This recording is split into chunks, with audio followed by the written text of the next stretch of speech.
Hello everyone, and welcome back to my kitchen. Today we're going to transform a humble vegetable into something truly spectacular. We're making slow-roasted fondant sweet potatoes. If you think you know sweet potatoes, I promise this recipe will change everything. Forget mushy or stringy. We're talking about a sweet potato that's incredibly creamy and custardy on the inside, with a beautifully caramelized, almost candy-like exterior. It's a side dish so good, it could honestly be the star of the show. And the best part? It's surprisingly simple. The magic is all in the technique. A classic French method usually used for regular potatoes, but it works wonders on sweet potatoes. So if you're ready to create the most delicious sweet potatoes you've ever had, let's get started. First things first, let's talk about our star ingredient. You'll want to choose sweet potatoes that are relatively uniform in shape and size. Look for ones that are firm, with smooth skin and no cracks or soft spots. I find that the long, thinner varieties work best for this recipe because they cook more evenly and give you those perfect little fondant rounds. We'll need about 2 to 3 medium-sized sweet potatoes, which should give you a good amount for a family side dish. Give them a really good scrub under running water to remove any dirt. We're going to be leaving the skin on for part of the process, so we want them squeaky clean. Once they're washed and dried, we're ready for the prep. Now let's get them ready for their slow roast. Take your clean sweet potatoes and trim off the tapered ends to create flat surfaces. This helps them sit stable in the pan. Then, we're going to peel them. Use a good vegetable peeler and remove all the skin. Don't worry, we're going to get plenty of color and flavor on the flesh itself.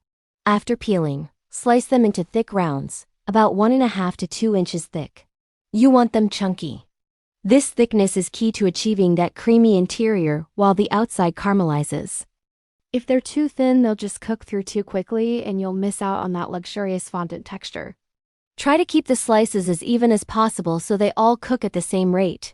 This simple step makes a huge difference in the final result.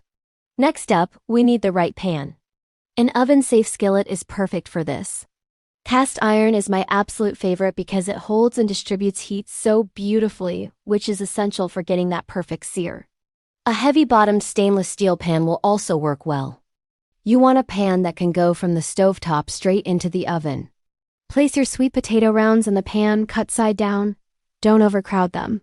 They need a little bit of space to breathe and brown properly. If you squeeze too many in, they'll steam instead of sear, and we definitely don't want that. Arrange them in a single layer. It's okay if they're a little snug, but they shouldn't be overlapping. Now for the flavor. We're going to add some unsalted butter to the pan, about 4 tablespoons. Just dot it around the sweet potato pieces. The butter is going to help them brown and will form the base of our delicious, syrupy sauce. We're also going to add a few aromatics. I love using a couple of sprigs of fresh thyme and a few sprigs of fresh rosemary. Just toss them right into the pan. The heat will release their essential oils, infusing the sweet potatoes with a wonderful, earthy, herbaceous flavor that cuts through the sweetness perfectly. You could also add a couple of lightly crushed garlic cloves if you like.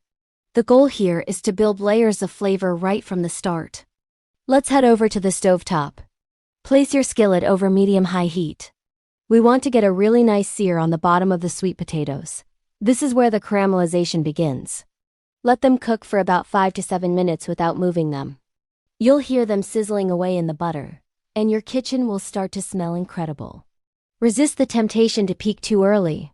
We're looking for a deep golden brown crust. This step is crucial for developing that rich, complex flavor.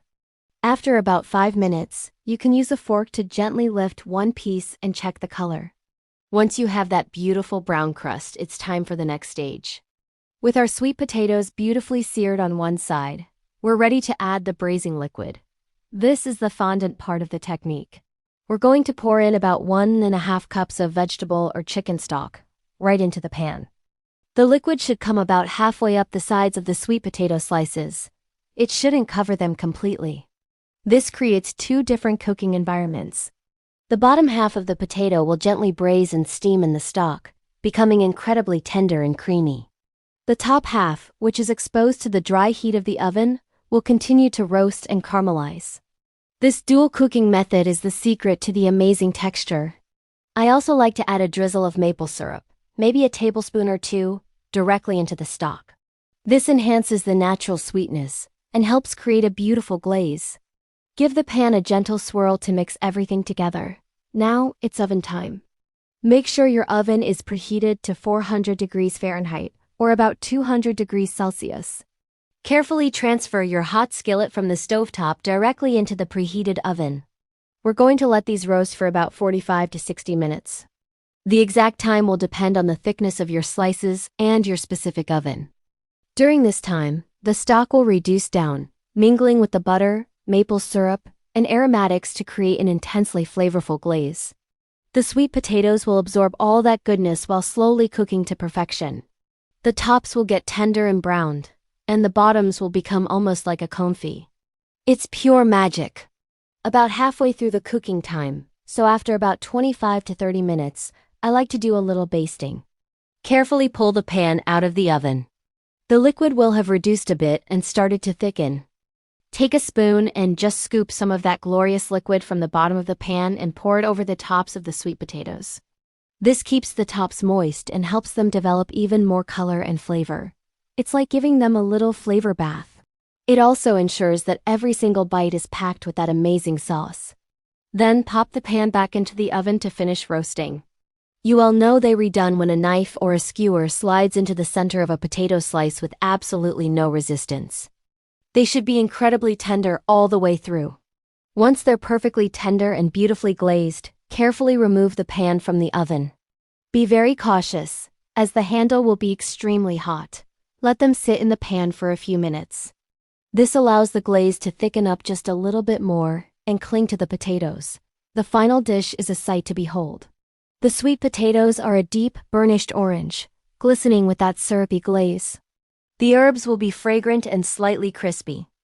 To serve, use a spatula to carefully lift the fondant potatoes onto a platter. Make sure to scrape up all that incredible sauce from the bottom of the pan and drizzle it all over the top. It's liquid gold.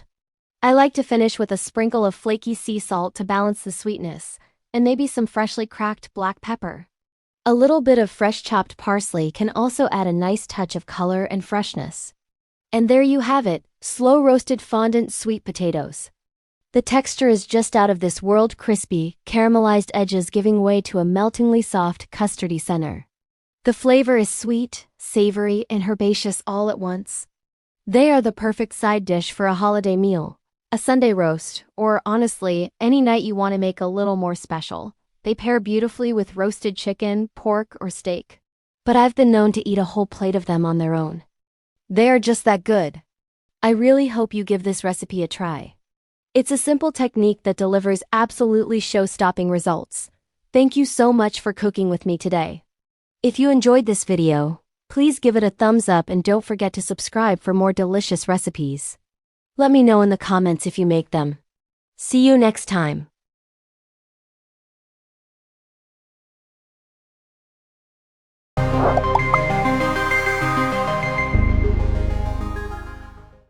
Recipes from the future.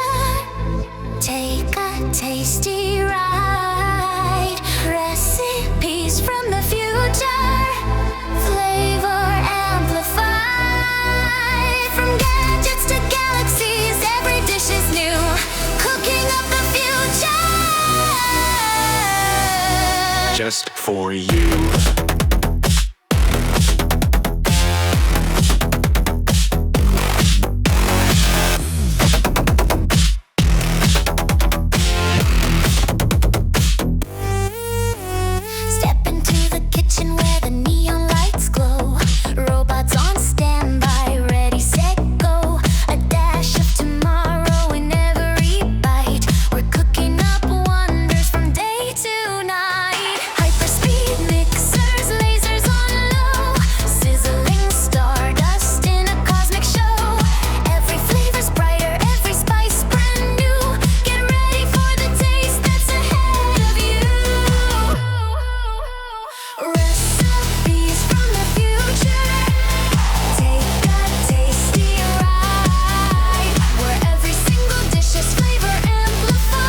recipes from the future. Taste it right. Recipes, flavor